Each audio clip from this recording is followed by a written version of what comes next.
네, 앞서서 이제 지금까지는 주로 배치 학습에 대해서 다뤘습니다. 일단 배치 학습이라는 것을 우리가 뭐 딱히 언급은 하진 않았지만 우리가 배치 학습을 가정한 상태에서 지금까지 얘기를 했었는데요. 배치 학습이라는 것이 무엇인지 아직 얘기를 하지 않았는데 이제 배치 학습이라는 것이랑 이제 온라인 학습이라는 게 이제 두 개가 상반된 개념이 되겠습니다. 그래서 이전에 했었던 얘기들은 다 배치 학습에 해당되는 얘기고요. 배치 학습을 일단 먼저 정의를 해보자면은 배치 학습은 전체 데이터셋 D가 트레이닝 전에 먼저 얻을 수 있는 상황이 되겠습니다. 그래서 전체 데이터셋이 우리가 그 파라미터, 학습 파라미터를 결정하기 이전에 다 주어져 있는 경우가 되겠죠. 그래서 전체 데이터셋이 모두가 주어진 상태에서 우리가 학습을 하는 걸 배치 러닝, 배치 학습이라고 부릅니다. 근데 온라인 러닝이 배치 학습이랑 반대되는 개념인데요. 온라인 학습, 온라인 러닝은 데이터가 순차적으로 도착하는 경우가 되겠습니다. 그래서 예시를 들자면은 우리가 어떤 시험 성적을 예측하는 모델을 만든다라고 해봅시다. 그때 배치 학습에서 쓰는 데이터셋은 예를 들어서 지난 10년간의 모든 학생들의 뭐 공부 시간과 시험 점수 데이터 이것을 한 번에 받았다. 이럴 때는 이게 배치 학습이 되겠고요.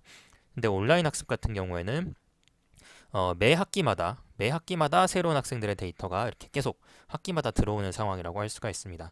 그래서 온라인 학습에서는 우리가 이제 첫 학기에 모델을 만들고요. 두 번째 학기에 그 만든 모델을 그 새로운 데이터를 이용해서 업데이트를 시킵니다. 또 이제 세 번째 학기에서도 그 두 번째 학기에서 업데이트 시킨 것을 다시 세 번째 학기 데이터로 업데이트를 시키고 이런 식으로 모델이 새로 들어오는 데이터에 대해서 계속 업데이트되는 그런 상황을 얘기를 하는 게 바로 온라인 학습이 되겠습니다. 그래서 온라인 학습의 목표는 다음과 같은 이제 학습 규칙을 찾는 거다라고 말을 할 수가 있겠는데요. 결국 이제 세타를 찾는 것, 모델의 이제 학습 파라미터를 찾는 것인데 어떻게 찾냐면은 이제 f 세타 t-1 그 다음에 yt로 찾는다라고 할 수가 있습니다. 여기서 이제 여기 t라는 게 시점이 되겠고요. 그래서 현재 t 시점에서 이제 새롭게 파라미터를 찾는 것인데 무엇을 통해서 찾냐면은 그 이전 시점의 파라미터랑 새롭게 들어온 새롭게 들어온 yt 데이터에 대해서 두 개를 어떻게 연산을 해서 새롭게 파라미터 세타 t를 찾는다라는 게 우리가 하고 싶은 목적이 되겠습니다. 그래서 뭐 요약을 해서 문장으로 얘기를 해보자면은 결과적으로 새롭게 파라미터를 찾는데 이전 파라미터랑 새롭게 들어온 데이터를 바탕으로 이 새로운 세타를 찾는다라고 할 수가 있게 되겠죠. 이러한 방식을 우리가 리컬시브한 방법이다, 재귀적 방법이다라고 부릅니다. 그래서 리컬시브 업데이트라고 부르게 되겠습니다. 그래서 리컬시브라고 부르는 이유는 이전 시점의 추정치를 이용을 해서 이전 시점의 세타를 이용을 해서 현재 시점의 세타를 계산하기 때문에 그렇습니다. 뭐 피보나치 수열을 계산하는 것과 비슷하다라고 할 수도 있겠죠. 그래서 이러한 접근 방식의 이제 주요 장점은 메모리 효율성이 있겠습니다. 그래서 우리가 배치 러닝에서는 모든 데이터를 다 저장을 하고 있어야 됩니다. 그래서 메모리가 많이 필요하다, 저장 공간이 많이 필요하게 됩니다. 근데 온라인 러닝 같은 경우에는 이제 한 학기 데이터를 모델을 학습시키고 난 이후에 얘는 없애버리고요. 다음 학기 데이터만 이용을 해서 그 만든 모델을 업데이트를 시킵니다. 그래서 그 해당 학기 데이터만 있으면 된다라는 거가 되겠죠. 그래서 이제 배치 학습보다는 더 메모리가 적게 필요하다라고 얘기를 할 수가 있습니다. 네, 이제 구체적인 예시를 통해서 이해해 보도록 하겠는데요. 가우시안 분포의 평균을 추정하는 문제를 생각해 볼 수 있습니다. 그래서 뭐 많은 실용적인 상황에서 이런 문제가 가능하게 되겠죠. 가우시안 분포의 평균을 추정하는 것은 뭐 예를 들어서 뭐 온라인 쇼핑몰에서 해당 한 개 제품의 평점을 실시간으로 계산하는 경우를 생각을 해볼 수가 있습니다. 그래서 물건 한 개가 있고요. 거기에 이제 그 물건의 평점을 실시간으로 계속 업데이트 해나가는 경우를 생각을 해볼 수 있습니다. 이때 배치 학습에서의 접근 방식을 생각을 해보면요. 이 유니베리에이트 가우시안에 대한 배치의 접근 방법은 앞에서 봤듯이 MLE를 써가지고 뮤를 추정을 할 수가 있습니다. 그래서 MLE를 쓰면은 우리가 관측한 YN에 대해서 평균을 낸 것이 바로 뮤의 추정값이다라고 이렇게 쓸 수가 있게 되겠죠. 그래서 이 식 같은 경우에는 모든 데이터를 합을 낸 다음에 데이터의 개수로 나눈 것입니다. 즉 이제 산술 평균이라고 부를 수가 있습니다. 그래서 예를 들어서 우리가 평점 데이터 5개를 관측을 했는데 평점 데이터가 이제 4, 3, 5, 4, 4 이렇게 있었다 라고 하게 된다면은 우리가 평균 평점은 얘를 다 더하고 5로 나눈 값인 4가 되겠습니다. 그래서 얘가 이제 y1, y2 이런 식으로 y5까지 있게 되겠죠. 그래서 얘네들을 다 합을 낸 이후에 그 다음에 5로 나눈 값인 4가 바로 우리가 예측한 배치 학습으로 예측한 평균 평점이 되겠습니다. 근데 이 방식은 모든 데이터를 저장을 해야 되니까 온라인 학습에 이제 적합하지 않습니다. 그래서 얘를 계산하기 위해서는 우리가 이 모든 값을 저장을 해놓고 있어야 됩니다. 그리고 나서 우리가 한 개 데이터가 더 들어왔다라고 가정을 해봅시다. 그래서 한 개의 데이터가 더 들어와서 예를 들어서 y6이 4였다. 그래서 6번째 데이터까지 다시 들어왔다라고 하게 되면은 우리가 이제 그때 다시 평균을 내야 되는데요. 그때 다시 평균을 낼 때 다시 처음부터 이 수식을 따라서 y1도 더하고 2도 더하고 y6까지 이번에 6개를 더하고 평균을 내는 것입니다. 그래서 우리가 이전에 내놨던 수치인 4를 이제 버리고요. 다시 이제 처음부터 다시 합산을 내는 것이죠. 그래서 이게 배치 학습의 단점이자 온라인 학습에서 쓸 수 없는 이유가 되겠습니다. 그래서 새로운 평점이 이렇게 계속 들어올 때마다 모든 과거 평점을 다시 불러와서 계산하는 게 이제 비효율적인 것을 쉽게 알 수가 있습니다. 그래서 우리가 이것을 재기적인 추정으로 변경을 할 수가 있습니다. 이제 다음과 같이 표현을 할 수가 있는데요. 우리가 이제 얘를 온라인 학습으로 한다라고 했을 때 이 수식을 이제 t-1 시점과 t 시점으로 나눌 수가 있습니다. 그래서 얘를 이제 t-1 시점까지의 합과 새로운 데이터로 분리를 할 수가 있게 되겠고요. 그래서 얘를 이제 어떻게 분리를 할 수가 있냐면은 t분의 1, 그 다음에 시그마 n은 1부터 t-1까지를 하는데 그게 바로 이제 yn에 대해서 하고요. 그 다음에 우리가 새롭게 들어온 데이터가 yt죠. 그래서 거기다가 yt를 더한 게 되겠습니다. 그래서 시그마는 여기까지 이제 해당되는 내용이고요. 그래서 안에 있는 얘가 바로 얘를 이제 분해해서 쓴 꼴이 되겠죠. 이 상황에서 우리가 이 앞에 있는 시그마 n은 1부터 t-1의 yn을 보면은 얘가 바로 이제 뮤의 t-1입니다. 뮤의 t-1에다가 t-1을 곱한 값이 되겠죠. 그래서 이 값이 바로 뮤의 t-1에다가 t-1을 곱한 값이 되겠고요. 그 다음에 yt를 이렇게 쓸 수가 있습니다. 바깥에 있는 이제 t분의 1은 그대로 되겠고요. 그래서 우리가 기존에 있던 뮤 값을 이제는 이용할 수가 있는 것입니다. 그래서 얘를 이제 보게 되면은 우리가 새롭게 들어온 데이터가 있고요. 그 다음에 원래 계산해놨던 뮤 값이 있고 그 다음에 거기다가 t-1을 곱하고 그 다음에 t분의 1을 하는 그런 식으로 나타나는 것을 볼 수가 있습니다. 그래서 앞에 봤었던 이 예시를 적용을 해보면요. 우리가 4라고 계산을 해놨죠. 이 값을 뮤로서 이용을 하는 것입니다. 그래서 얘가 4가 되고요. 그 다음 지금 t가 6이 되죠. 6개 데이터가 관측이 됐기 때문에 t가 6이라서 얘는 5가 되겠고요. 그래서 5 곱하기 4를 하고 새롭게 관측된 y6을 이제 4라고 쓸 수가 있겠죠. 그 다음에 얘를 계산을 한 다음에 이제 6분의 1로 곱해주는 그런 개념이 되겠습니다. 똑같이 수치는 이제 4가 나오겠고요. 이런 식으로 우리가 온라인 러닝에서는 새로운 데이터를 계산을 할 때 기존에 계산을 해놨던 수치를 이용해서 간편하게 계산을 할 수가 있게 되는 그런 이점이 있습니다.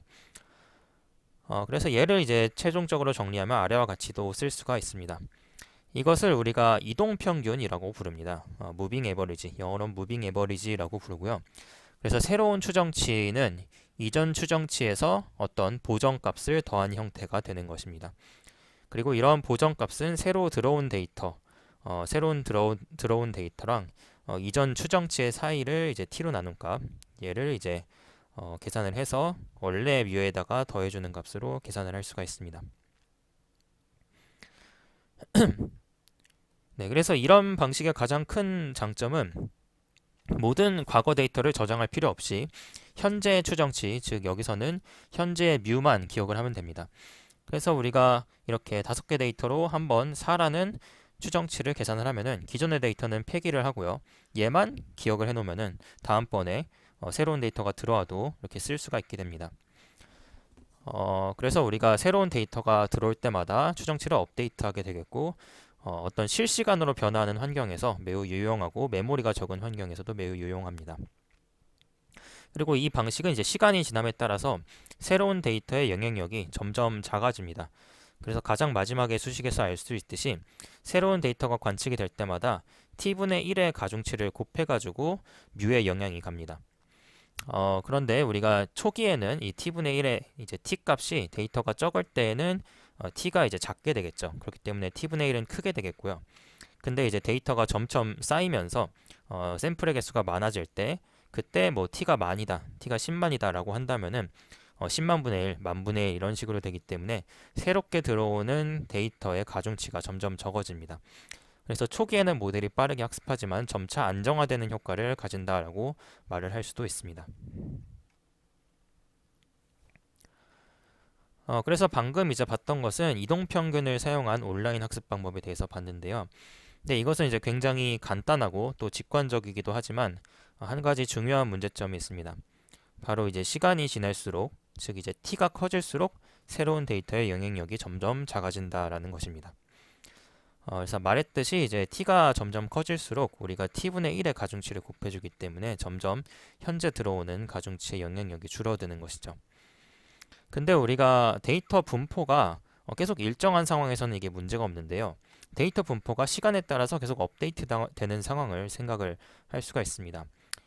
그래서 데이터의 분포가 시간에 따라서 변화한다면 이 방식으로는 그 변화를 빠르게 반영하기 어렵다라는 단점이 있습니다. 그래서 이런 문제를 해결하기 위해서 우리가 여기서 이제 지수 가중 이동 평균이라는 EWMA 방법을 사용을 할 수가 있습니다.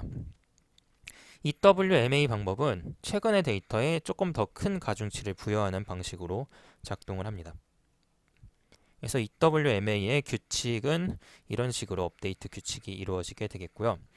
그래서 새로운 뮤값, 뮤t는 우리가 이전에 계산해놨던 뮤t에다가 베타라는 값을 곱해주고 그 다음에 새로운 데이터 yt에다가 1-베타라는 가중치를 곱해서 걔네들의 가중평균으로 뮤t를 계산한다라는 것이 되겠습니다. 그래서 이 식이 이제 보면 매우 직관적이죠. 그러니까 베타를 어떻게 설정해 놓을지에 따라서 달라지게 되겠지만 베타를 0.9로 설정을 해 놓는다라고 한다면은 새로운 추정치는 이제 이전 추정치에 0.9를 곱하고 새로운 데이터에 0.1을 곱해서 즉 90%, 10%를 곱해서 얘를 반영하는 게 새로운 추정값이다라고 하는 것이죠.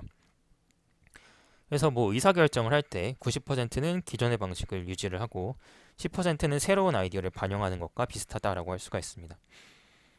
그래서 이 식을 근데 결국에 베타라는 것은 우리가 지정해줘야 되는 하이퍼 파라미터라고 부를 수가 있고요. 그래서 인간이 정해줘야 되는 수치다라고 얘기할 수 있습니다.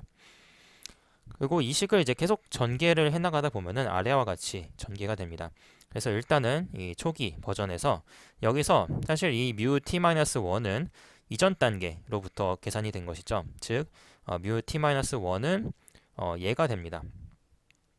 좀 더 이제 정확하게 써보면은 µt-1을 이제 어떻게 계산을 했냐면은 바로 베타 곱하기 µt-2에다가 이제 1-베타에 y의 t-1을 더한 값이 되겠죠. 이게 바로 µt-1 값이잖아요. 그래서 얘를 이제 앞에 있는 베타랑 곱해가지고 다시 쓴 게 이 부분입니다. 그리고 뒤에 있던 얘는 이제 그대로 썼고요. 그 다음에 또 이 µt-2도 이런 비슷한 방법으로 해체를 할 수가 있게 되겠죠. 이런 식으로 점점점 우리가 언제까지 할 수가 있냐면은 모든 데이터에 대해서 이렇게 해체를 할 수가 있게 되겠죠. 그래서 이렇게 해체를 하고 나서 보면은 우리가 각 데이터의 가중치를 알 수가 있게 됩니다. 그래서 y1의 가중치는 이렇게 되겠고요. yt-1의 가중치는 이렇게 yt 가장 최근 데이터의 가중치는 1-베타가 되는 것입니다. 그래서 이제 k 단계 이전의 데이터는 우리가 베타 k 곱하기 1-베타의 가중치를 갖는다라고 할 수가 있습니다.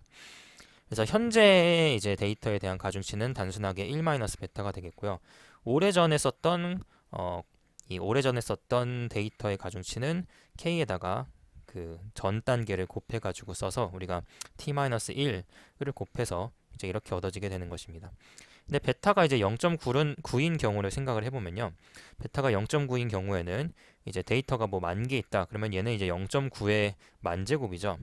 그렇기 때문에 이제 오래된 이런 데이터는 가중치를 덜 둔다라고 얘기를 할 수가 있습니다. 그래서 이제 한 단계 전 얘의 이제 가중치는 0.9이고 얘는 이제 0.9에 얘가 이제 0.1이죠. 네, 베타가 이제 0.9라고 가정을 하면 얘가 0.1이고요. 얘는 이제 0.1 곱하기 0.9가 되겠죠. 그래서 이제 0.09가 되겠고 이런 식으로 과거 단계의 데이터로 갈수록 현재 뮤를 계산을 할 때 가중치가 점점 작아지는 그런 방식이 되겠습니다. 그래서 이제 이 화면에 보이는 그래프가 바로 방금 얘기했던 EWMA의 동작을 시각화한 것이 되겠습니다. 이 왼쪽에 있는 A 그래프는 베타가 0.9일 때를 시각화한 것이고요. 오른쪽에 있는 애는 베타가 0.99일 때를 시각화한 것이 되겠습니다. 그리고 0.9일 때 왼쪽에 있는 그래프가 더 짧은 기억을 가진다라고 얘기를 할 수가 있습니다. 그래서 앞에서 봤듯이 우리가 이 가중치, 각 데이터의 가중치는 이런 식으로 구해지게 되는데요. 우리가 이 베타의 수치가 크면 클수록 데이터가 오래돼도 베타를 많이 곱해도 수치가 큰 것을 알 수가 있습니다. 얘가 0.9일 때랑 0.99일 때랑 생각을 해보면은 0.9일 때는 K 값이 커지면 커질수록 확 줄어들게 됩니다. 근데 우리가 0.99다 하면은 K 값이 어느 정도 커져도 이 전체 수치가 어느 정도 값을 가질 것을 알 수가 있습니다.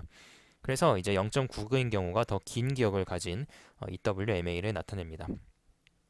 이 각 그래프에서 우리가 이 호리젠탈 축은 시간을 나타내고요. t 스텝을 나타냅니다. 그리고 이 각 파란색 점은 그 각 스텝에서 각 시점에서 관측된 수치를 이제 y축으로 얘기를 할 수가 있게 되겠죠. 그래서 예를 들어 첫 번째 데이터는 한 마이너스 9가 관측이 된 것이고요.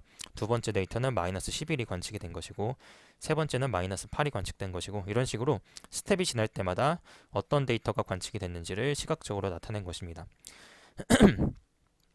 네, 그래서 우리가 EWMA 얘를 이제 사용을 해가지고 추정한 예측치가 이 주황색 실선으로 주황색 실선이 아니라 이 빨간색 실선으로 나타나 있습니다.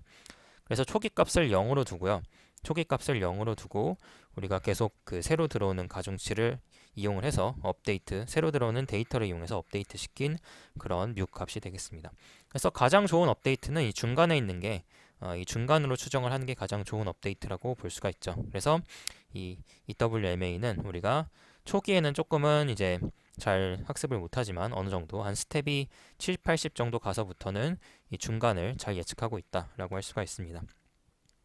근데 이 베타가 0.99가 됐을 때 이제 긴 기억을 가졌을 때에는 앞에 있는 이제 데이터에 이제 좀 영향이 크기 때문에 우리가 이제 새로 들어오는 데이터에 대해서 이제 가중치가 적어집니다. 그래서 이런 식으로 좀 빨리는 따라가지 못하는 경향성을 보이게 됩니다. 그리고 여기서 이제 주황색 값이 있는데요. 이 주황색 값은 바이어스를 없앤 값이 되겠습니다. 이것은 이제 뒤에 조금 더 얘기를 자세하게 하도록 하겠고요. 그래서 이렇게 베타 값을 조정을 잘 해주게 되면은 모델이 얼마나 빠르게 새로운 데이터에 적응을 할지 또 얼마나 안정적으로 장기적인 추세를 유지할지를 조절을 할 수가 있게 됩니다. 또 이제 EWMA의 특성을 조금 더 자세하게 이야기해 보도록 하겠습니다. 우리가 이제 고등학교 때 배웠던 기하급수의 합 공식을 생각을 해보게 되면은요, 우리가 베타 0제곱, 베타 1제곱부터 베타 t제곱까지 다 더하는 이제 고등학교 때 배웠던 기하급수의 합 공식은 이런 식으로 나타나게 되겠죠. 그래서 등비수열의 합 공식이 되겠습니다. 그때 우리가 베타가 이제 0부터 1 사이의 수치라는 것을 이용해서 이런 식으로 계산을 할 수가 있게 되겠고요. 이때 우리가 앞에 봤었던 EWMA의 가중치의 합을 계산을 할 수가 있습니다. 그래서 여기서 가중치를 보게 되면요, 가중치가 지금 이 1-베타 곱하기 베타 t-1제곱 그 다음에 나올 것은 이제 1-베타 곱하기 베타 t-2제곱이 되겠죠. 이런 식으로 얘네들이 다 가중치가 되겠습니다. 얘네들을 다 이제 더해보고 싶은 것인데요. 걔네들을 우리가 시그마 표현을 이용해서 이렇게 간단하게 쓸 수가 있게 되겠죠. 얘네들을 더할 때 우리가 얘 값이 바로 이 값이 되겠죠. 이 값이 이제 이 값으로 이제 일치하는 값이 되겠고요. 그래서 얘를 이제 대입을 해가지고 다시 쓰게 되면은 1-베타에다가 이 등비수열의 합 공식을 적은 게 되겠습니다. 얘를 이제 약분이 돼서 위에 분자만 남게 되겠죠. 그래서 가중치를 다 더해봤더니 이런 1-베타 t 플러스 1제곱이 나온다라고 할 수가 있습니다. 이 결과를 이제 해석을 해보면은 베타가 0부터 1 사이의 어떤 값일 경우에 t가 무한대로 간다라고 가정을 해보겠습니다. 그래서 여기서 이제 리미트 t가 무한대로 갈 때를 취하게 되면은 그때 이제 이 값, 이 베타의 t 플러스 1제곱 값은 0으로 수렴을 하게 되겠죠. 그러면은 1만 남게 되는 것을 알 수가 있습니다. 즉 이 말이 뭐냐면은 데이터가 점점점 관측이 많이 될수록 모든 가중치의 합이 1에 가까워진다라는 것입니다. 그래서 시간이 충분히 지나면은 모든 가중치의 합이 가중치를 다 더했을 때 1에 가까워진다라는 얘기입니다. 그래서 이게 이제 EWMA가 장기적으로 봤을 때 편향되지 않았다라고 할 수가 있습니다. 가중치의 합이 1이 되는 경우 이제 우리가 편향되지 않았다라고 할 수가 있게 되겠고요. 그래서 기본적으로 EWMA는 편향되지 않은 값이 되겠습니다. 그래서 충분히 시간이 지나서 모든 데이터가 충분히 관측이 됐을 때 EWMA의 기대값이 실제 모평균, 평균값에 수렴한다는 것을 의미를 합니다. 그리고 이 베타 값이 작을수록 과거를 더 빨리 잊어버리게 되는데요. 앞서 말했던 대로 베타가 0.9일 때를 먼저 생각을 해보면은 10단계 전의 데이터는 이제 0.9에다가 10을 제곱한 것과 비슷해지기 때문에 얘는 대략적으로 여기다가 이제 1-0.9도 해야 되겠죠. 그래서 얘는 대략적으로 이제 0.35 정도가 되는데요. 즉 35%의 가중치를 가지게 되는데 근데 우리가 그 0.99를 넣었을 때에는 얘는 이제 100단계 전의 데이터도 똑같은 방식으로 계산을 해보면은 0.37 정도가 나옵니다. 그래서 이런 식으로 베타 값을 크게 할수록 좀 더 과거의 데이터도 많은 가중치를 가지고 있다라고 할 수가 있습니다. 그리고 마지막으로 이제 EWMA의 초기값 문제에 대해서 얘기를 해보겠습니다. 보통 EWMA는 초기값을 그냥 0에서 시작하는 경우가 많은데요. 근데 이것은 초기에 학습할 때 추정값을 실제값보다 낮게 만들거나 크게 만들거나 하는 편향을 이야기를 합니다. 앞에서 봤듯이 우리가 스텝이 0일 때에는 0의 추정값에서 시작을 하도록 이렇게 계산이 됩니다. 그래서 뮤 0은 0이다라고 생각을 하고 이제 시작을 해서 뮤 1을 계산을 할 때 우리가 0.9 곱하기 뮤 0 플러스 0.1 곱하기 y1 이런 식으로 계산을 할 때 이 뮤 0 값을 바로 0이라고 우리가 초기 값을 두는데요. 근데 이렇게 0이라고 초기 값을 두면은 0에서 좀 떨어지는데 시간이 걸리죠. 마찬가지로 베타가 더 클 때는 0에서 떨어지는데 더 시간이 많이 걸립니다. 그래서 우리가 초기 값을 적당하게 두면 되겠죠. 초기 값을 이렇게 0으로 그냥 마음대로 두는 것이 아니라 이것을 보정하기 위해서 아래와 같은 초기 값을 둘 수가 있습니다. 그래서 이 방식을 사용을 해서 우리가 초기의 편향을 줄여줄 수가 있습니다. 그래서 앞서 본 이 주황색 실선이 바로 초기 값을 잘 활용을 해서 앞서 봤었던 그 수식을 통해서 초기 값을 활용을 해서 편향을 줄인 그런 데이터가 되겠습니다. 그래서 주황색 선이 훨씬 더 빠르게 평균에 수렴하는 것을 볼 수가 있습니다. 그래서 빨간색 선보다 훨씬 더 좋은 값을 가진다라고 할 수가 있게 되겠고요. 그래서 우리가 이렇게 두 개를 동시에 활용해서 초기값과 이제 이런 EWMA를 동시에 활용을 해서 추세를 파악하는 것과 동시에 이제 단기 변동성을 또한 추측할 수 있는 그런 식으로 모니터링 하는데 활용을 할 수가 있습니다.